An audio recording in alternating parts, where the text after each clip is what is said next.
Bismillahirrahmanirrahim. Assalamualaikum warahmatullahi wabarakatuh, Bapak Suyadi. Waalaikumsalam warahmatullahi wabarakatuh. Sebelumnya saya mohon izin Bapak, di sini saya meminta waktu Bapak sebentar untuk saya dalam program guru penggerak ini ada tugas pada modul 3.1 yaitu tentang wawancara dengan pimpinan. Di sini saya harus mewawancarai kepala sekolah. Di sini sebelumnya saya minta maaf apakah saya mengganggu waktu Bapak Suyadi? Oh tidak mengganggu, monggo saya persilahkan. Siap, terima kasih Bapak. Langsung saja Bapak, di sini ada beberapa yang ingin saya tanyakan Bapak terkait dengan Bapak sebagai pemimpin di sekolah ini. Selama ini Bapak, bagaimana Bapak dalam mengidentifikasi kasus-kasus yang merupakan dilema etika atau bujukan moral yang ada di sekolah ini Pak? Ini.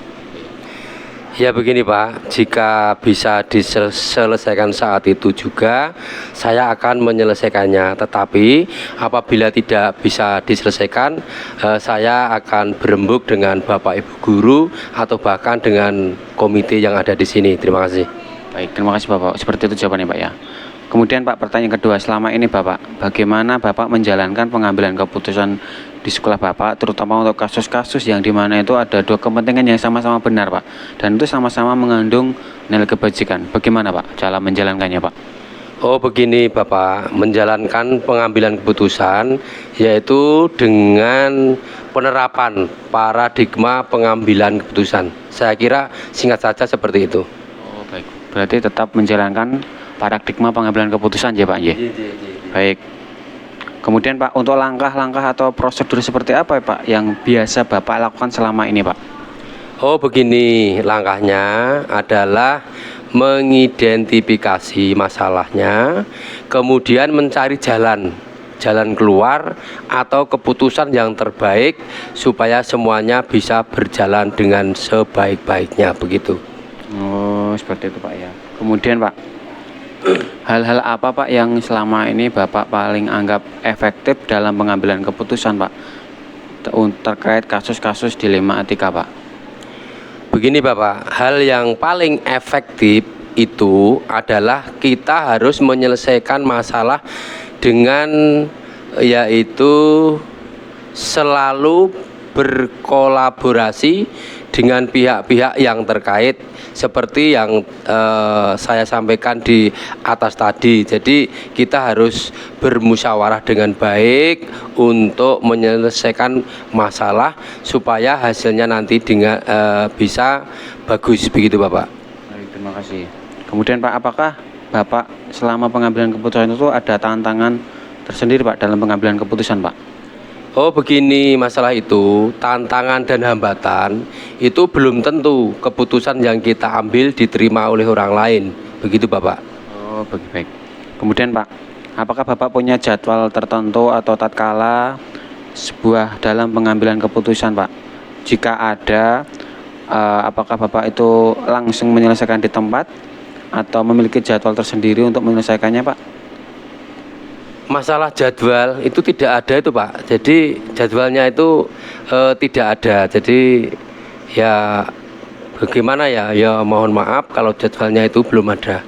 Baik, terima kasih Pak. Kemudian Pak, pertanyaan selanjutnya, apakah ada faktor-faktor yang selama ini mempermudah atau membantu Bapak dalam pengambilan keputusan? Faktor yang mempermudah saya dalam mengambil keputusan ini adalah jam terbang atau pengalaman sebagai seorang kepala sekolah, begitu Bapak. Terima kasih. Jadi itu pengaruh Pak ya. Kemudian Pak, pertanyaan terakhir Pak, dari semua yang saya tanyakan tadi yang juga Bapak jawab tadi, pembelajaran apa Pak yang dapat Bapak petik dalam pengambilan keputusan dilema etika Pak? Oh begini Bapak, dalam pengambilan keputusan khususnya kasus-kasus dilema etika atau tingkah laku atau bujukan moral harus benar-benar yaitu mencari keputusan yang terbaik untuk semua pihak, begitu Bapak. Baik. Oh demikian Bapak,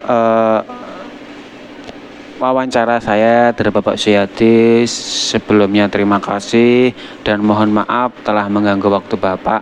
Dan di sini saya juga mohon doa restu Bapak, semoga nanti saya dapat segera menyelesaikan program ini dengan baik, dengan lancar, dan saya juga berharap Bapak semoga selalu sukses selalu di SDN 03 Jatisobo. Saya sekali lagi terima kasih atas waktunya dan saya akhiri. Assalamualaikum warahmatullahi wabarakatuh. Waalaikumsalam warahmatullahi wabarakatuh. Mudah-mudahan semuanya bisa lancar. Kita saling berdoa dan saling mengisi dan saling menerapkan apa yang sudah ada di SDN 03 Jatisobo. Terima kasih. Terima kasih Bapak. Terima kasih ya Pak. Bismillahirrahmanirrahim. Assalamualaikum warahmatullahi wabarakatuh. Bapak Arif Wiratmoko SPD MPD. Waalaikumsalam warahmatullahi wabarakatuh. Sebelumnya mohon izin Pak, Bapak berkenan tidak untuk memperkenalkan diri Bapak di kamera? Terima kasih. Terima kasih atas waktu yang diberikan kepada saya. Perkenalkan, nama saya Arif Wiratmoko. Saya sebagai kepala sekolah di SDN 04 Jatisobo Jatipuro. Mungkin cuman itu saja perkenalan dari kami, nanti dilanjut ke belakang. Terima kasih Pak. Di sini sebelumnya saya mohon maaf. Apakah saya nanti bisa meminta waktu Bapak sebentar, karena di sini saya sebagai JGP Angkatan 8 Kabupaten Karanganyar mendapatkan tugas melakukan wawancara kepada kepala sekolah untuk tugas modul 3.1 sebagai untuk melengkapi tugas tersebut. Saya harus melakukan wawancara 2 dan 3 kepala sekolah. Apakah saya nanti mengganggu waktu Bapak? Betul, saya banyak waktu longgar ini. Terima kasih Pak sebelumnya. Baik, langsung saja Pak untuk pertanyaan yang pertama yang ingin saya sampaikan Pak. Selama Bapak Arif menjadi kepala sekolah, pernah tidak Bapak itu atau bagaimana cara Bapak mengidentifikasi kasus-kasus yang merupakan itu dilema etika atau bujukan moral di sekolah yang Bapak bimbing saat ini Pak? Terima kasih. Untuk permasalahan tentang etika moral dilema etika yaitu memang masalah yang sering terjadi di lingkungan pembelajaran tentu saja, karena kita memang dihadapkan banyak orang, karena kita wali murid itu tentu saja dengan latar belakang yang berbeda. Kita dalam mengatasi permasalahan kita harus melaksanakan diskusi dulu dengan dewan guru yang ada di sekolah. Bagaimana permasalahan, apa yang menjadi landasan ataupun dasar permasalahan, sehingga kita nantinya bisa menentukan apa yang menjadi solusi dalam permasalahan tersebut. Jadi kita harus selalu diskusi atau kolaborasi aktif dengan dewan guru dan juga komite sekolah juga. Jadi seperti itu Pak jawaban Bapak ya. Terima kasih. Kemudian Pak, untuk melanjutkan pertanyaan berikutnya.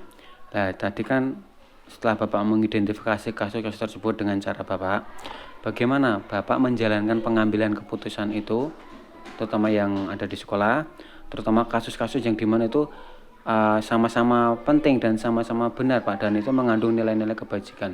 Bagaimana Pak cara Bapak untuk menjalankannya Pak?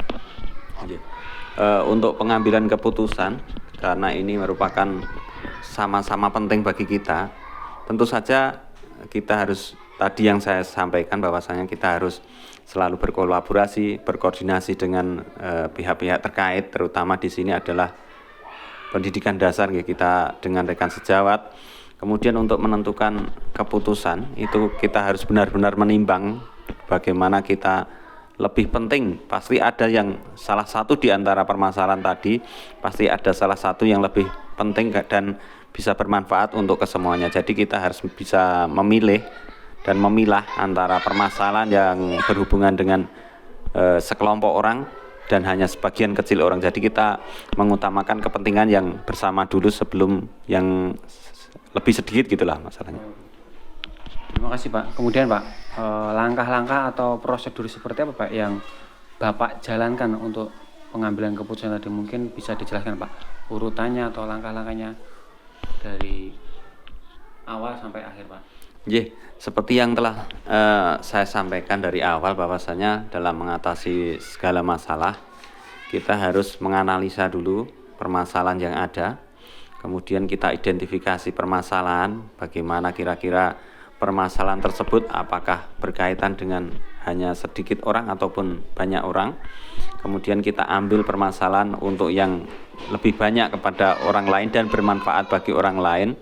Kemudian setelah itu kita bersama berdiskusi, kemudian menentukan apa yang menjadi permasalahan dari apa yang tadi sudah kita lakukan di awal. Kemudian setelah itu kita bersama-sama menentukan solusi yang benar. Kemudian terkait dilema etika tadi, sedikit mengulas bahwasanya untuk dilema etika itu memang kita memerlukan pertimbangan, jadi kita butuh kedewasaan juga dalam menentukan pertimbangan untuk memilih keputusan yang terbaik untuk hasil solusinya. Oke, terima kasih Pak. Kemudian Pak, dari yang Bapak langkah-langkah Bapak ambil tadi, mungkin yang Bapak paling anggap efektif dalam pengambilan keputusan seperti kasus dilema itu apa Pak? Yang Bapak paling anggap paling efektif? Dalam pengambilan keputusan yang saya anggap paling efektif adalah ya tadi, pokoknya yang kita utamakan adalah diskusi. Jadi saya sendiri walaupun sebagai pimpinan gitu di sini, kita tidak boleh melupakan apa yang menjadi dewan guru ataupun komite, ataupun kita juga mengajak wali murid. Jadi setiap masalah itu kita pecahkan bersama-sama. Apa menjadi keputusan, itulah keputusan yang paling efektif menurut saya adalah keputusan yang dapat diterima oleh semua pihak dan dapat bermanfaat bagi semua pihak. Seperti Pak. Oke Pak, untuk dalam pengambilan keputusan Pak, adakah tantangannya Pak? Jika ada mohon dijelaskan Pak. Yeah. Dalam tantangannya itu tentu saja setiap masalah itu pasti ada tantangan. Jadi ada sisi positif dan sisi negatifnya. Jadi kita harus mempertimbangkan bagaimana setiap keputusan itu apakah memiliki sisi positif yang lebih besar daripada sisi negatifnya. Jadi apabila sisi negatif yang ada dalam keputusan kita itu lebih besar, ya kita berusaha untuk menghilangkannya. Jadi kita berusaha untuk semaksimal mungkin bisa menampilkan sisi positif dari keputusan kita dan meminimalisir apa yang menjadi sisi positif negatifnya. Jadi keputusan yang kita ambil itu bisa bermanfaat secara positif bagi kesemuanya. Oke Pak, terima kasih. Untuk Pak, pengambilan keputusan yang dilema etika, bujukan moral seperti itu Pak, apakah Bapak itu punya jadwal tersendiri atau langsung menyelesaikannya di tempat itu juga dan waktu itu juga Pak? Kalau memang ada jadwal itu bentuknya seperti apa, prosedurnya seperti apa dan kapan Pak? Atau langsung diselesaikan saat itu juga Pak? Terima kasih. Jawab Pak. Kalau untuk jadwal itu tidak ada, jadi kita kan situasional karena permasalahan itu kan kita tidak bisa membuat permasalahan itu sesuai jadwal kan gitu. Jadi kita ya istilahnya kalau kita mempunyai permasalahan kita selesaikan. Kalau ada permasalahan yang kira-kira agak sulit, ya kita bisa membuat jadwal untuk kita bisa berdiskusi sebelum kita menyelesaikan permasalahan tersebut. Jadi untuk jadwal itu tidak ada. Jadi kita situasional menurut kondisi yang ada. Bagaimana mungkin permasalahan yaitu muncul, sehingga kita ya kalau jadwal itu memang tidak ada kalau jadwal untuk mengatasi itu. Kalau di SD kan kita tidak ada untuk guru BK bimbingan untuk konseling itu jadi setiap guru itu memang punya dasar kuat untuk bisa memberikan bimbingan kepada siswa juga gitu. Kalau saya seperti itu, jadi nggak ada jadwal secara resmi ataupun jadwal tertulis gitu, kita situasional saja. Baik, terima kasih Pak. Kemudian Pak, untuk pertanyaan selanjutnya, adakah seseorang atau faktor-faktor apa Pak yang selama ini itu membantu Bapak mempermudah dalam mengambil keputusan seperti kasus dilema etika yang mungkin ada di sekolah seperti ini Pak? Yeah. Untuk pengambilan keputusan itu tentu saja kita melibatkan semua warga sekolah terutama untuk ke atasnya kita selalu berkoordinasi dengan atasan kita. Jadi kita adalah bawahan dari dinas pendidikan, ya kita harus berkoordinasi, berkolaborasi dengan dinas pendidikan, dan juga karena kita di lingkungan desa kita juga berkolaborasi dengan kepala desa yang ada di sekitar sini. Walaupun dalam berkoordinasi nanti kita juga melibatkan warga sekolah, terutama wali murid juga, kemudian komite sekolah, karena komite sekolah adalah istilahnya tangan panjang kita kepada masyarakat. Jadi kita tidak bisa serta-merta kita membuat keputusan tanpa ada persetujuan dari beliau-beliau yang ada sebagai atasan kita, gitu. Baik Pak, untuk pertanyaan terakhir Pak, dari yang Bapak sampaikan tadi untuk pertanyaan saya yang Bapak jawab, apakah ada pembelajaran yang Bapak petik dari pengambilan keputusan dilema etika tadi Pak? Yeah. Untuk istilahnya yang saya dapat ambil kesimpulan dari pembelajaran dilema etika, kita sebagai pimpinan itu ya kita harus dapat melibatkan semua stakeholder yang ada di lingkungan sekolah sehingga sekolah itu dapat berjalan dengan baik. Kita harus berkolaborasi, baik itu dari peserta didik pun kita juga mintai pertimbangan apa yang baik untuk mereka, karena kita sudah melaksanakan kurikulum merdeka nggih. Kita memberikan kebebasan pada peserta didik untuk bisa menentukan apa yang menjadi yang terbaik untuk mereka. Kemudian kita berkolaborasi dengan wali murid. Kita selalu bertemu dalam acara pertemuan untuk wali murid itu kalau dijadwalkan itu setiap 3 bulan sekali, walaupun nanti kenyataannya kita ada jadwal sibuk ya kita ganti jadwal. Kemudian dengan komite sekolah itu setiap bulan kita memberikan laporan tentang program-program kita yang sudah berjalan ataupun yang belum. Kemudian kita dengan kepala desa dan atasan kita setiap tahunnya kita akan memberikan laporan juga. Jadi kesimpulannya dalam melaksanakan pendidikan yang ada di sekolah, terutama di lingkungan kita di pedesaan, kita harus bisa memanfaatkan sumber daya yang ada di lingkungan sekolah untuk pembelajaran saya secara aktif, kemudian bisa menggali potensi yang ada dalam masyarakat untuk bisa dijadikan sumber dalam pembelajaran. Mungkin itu Pak yang dapat saya sampaikan. Baik. Terima kasih Bapak Arif. Mungkin cukup sekian Pak wawancara saya kepada Bapak Arif tentang dilema etika dan bujukan moral sebagai Pak Arif selaku Kepala Sekolah SDN 04 Jati Sobo. Sekali lagi terima kasih, mohon maaf mengganggu waktu Bapak, dan saya juga meminta doanya semoga nanti saya dalam melaksanakan tugas sebagai CGP ini lancar dan cepat selesai. Terima kasih Pak. Atas waktunya saya akhiri. Assalamualaikum warahmatullahi wabarakatuh. Waalaikumsalam warahmatullahi wabarakatuh. Bismillahirrahmanirrahim. Assalamualaikum warahmatullahi wabarakatuh, Bapak Marsito. Waalaikumsalam, Pak Nanang. Sebelumnya saya mohon maaf Pak mengganggu waktu Bapak. Ya. Di sini saya mohon izin minta waktunya Bapak sebentar. Ya. Di sini saya sebagai CGP Angkatan 8 Kabupaten Karanganyar ada tugas Pak di modul 3.1 tentang pada demonstrasi konseptual. Di situ harus mewawancarai kepala sekolah 2-3 kepala sekolah Bapak. Untuk mewawancarai tersebut intinya itu meminta jawabannya tentang nanti itu langkah-langkah yang diambil saat pengambilan keputusan yang mungkin nanti mendapat kasus, yang kasus itu nanti bisa bersinggungan dengan nilai-nilai kebajikan. Kemudian di sana juga ada kasus yang ada dilema etika, kemudian ada Pak, bujukan moral seperti itu Pak. Apakah ada waktu Pak? Insya Allah ada. Terima kasih. Mohon izin untuk pertanyaan pertama sebelum saya menanyakan pertanyaan Pak. Bersedia Bapak untuk memperkenalkan diri Pak? Kamera Pak. Siap. Terima kasih. Assalamualaikum warahmatullahi wabarakatuh. Perkenalkan, nama saya Marjito. Saat ini menjadi kepala sekolah di SDN 01 Jatiwarno Jatipuro. Demikian perkenalan dari saya. Terima kasih. Baik, terima kasih Bapak Marsito atas perkenalannya. Langsung saja Pak untuk pertanyaan yang pertama yang saya tanyakan Bapak.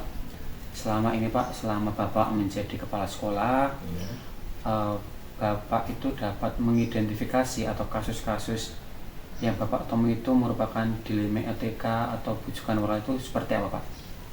Cara Bapak mengidentifikasi kasus-kasus yang Bapak alami mungkin untuk selama sebagai kepala sekolah. Ya, baik, terima kasih. Izin untuk menjawab pertanyaan dari Pak Nanang. Setiap ada masalah atau kasus, tentu saya akan mencoba mengenalinya. Ya, mengenalinya dulu, kasus itu seperti apa. Kalau nanti kasus itu saya identifikasi itu merupakan pilihan ataupun kita harus memilih antara benar dan benar dari sudut pandang tertentu, maka itu tentu menjadi salah satu kasus yang merupakan dilema etika. Namun kalau masalah itu bisa diidentifikasi sebagai sesuatu pilihan atau sesuatu kasus yang merupakan salah atau benar, mungkin menurut perspektif hukum atau yuridis formal, tentu itu termasuk bujukan moral. Begitu Pak. Oh iya baik Pak, terima kasih. Kemudian Pak, untuk menjalankan tadi Pak pengambilan keputusan yang Bapak terangkan tadi, terutama untuk kasus-kasus yang mungkin ada dua kepentingan yang sama besar Pak, sama-sama benar dan mengandung nilai kebajikan, itu bagaimana Pak cara menjalankan pengambilan keputusannya Pak? Ya tetap begini Mas, setiap keputusan atau pengambilan keputusan itu tentu semuanya ada resikonya, ada sesuatu yang atau ada konsekuensinya, tidak terkecuali di permasalahan yang merupakan dilema etika ya. Memilih sesuatu yang besar dan semuanya benar. Nah itu tentu kita mencoba untuk mengenalinya lebih dalam, akar permasalahannya apa, dan tentu pilihan itu tidak bisa memuaskan semua pihak. Namun keputusan harus diambil dan kita pertimbangkan dari berbagai aspek, dari berbagai sudut pandang, dan tidak terkecuali dari sifat urgennya yang mana, dan keputusan kita ambil pada ujungnya. Seperti itu Pak ya. Ya. Kemudian Pak, untuk langkah-langkah atau prosedur apa yang seperti apa Pak yang Bapak lakukan selama ini Pak? Ya kebetulan dulu saya itu juga guru penggerak ya Pak ya. Nah kebetulan di situ juga ada materi bagaimana mengambil keputusan itu harus melihat paradigmanya bagaimana, kemudian langkah mengambil keputusan bagaimana, dan juga ada, kalau tidak salah itu ada 9 uji kebenaran. Jadi sebelum keputusan itu kita ambil memang harus melalui tahapan itu, jadi dilihat seberapa benar sih dari kacamata pengambilan keputusan. Baik. Jadi saya kebetulan Pak Imam apa ya, jodoh ini. Saya CGP, Bapak yang saya wawancara adalah lulusan guru penggerak. Ya. Tapi jangan lupa ingat ya Mas. Siap. Ya. Kemudian Pak, pertanyaan selanjutnya Pak, hal apa saja Pak yang selama ini Bapak anggap efektif dalam pengambilan keputusan Pak, terutama untuk kasus-kasus yang dilema etika Pak? Efektif itu Paling kan efektif, Pak. bisa dikatakan cepat dan tepat begitu ya. Iya. Ya itu tetap Mas. Kita harus mempelajari dulu lah efeknya, kemudian konsekuensinya seperti apa. Kalau bisa diambil saat itu, ya ambil. Tapi kalaupun kita tidak yakin, tetap kita perlu waktu untuk mempelajari lebih lanjut. Baik. Kemudian Pak, apakah ada tantangan atau dalam pengambilan keputusan Pak, seperti yang Bapak alami mungkin saat ini? Kalau tantangan itu tetap ada, Ada. Ya ada. Setiap langkah itu, setiap kegiatan, setiap program apapun tetap ada tantangan. Ya tantangannya yaitu kalau kita sih harus memuaskan semua pihak, saya kira nggak bisa. Tapi keputusan harus diambil.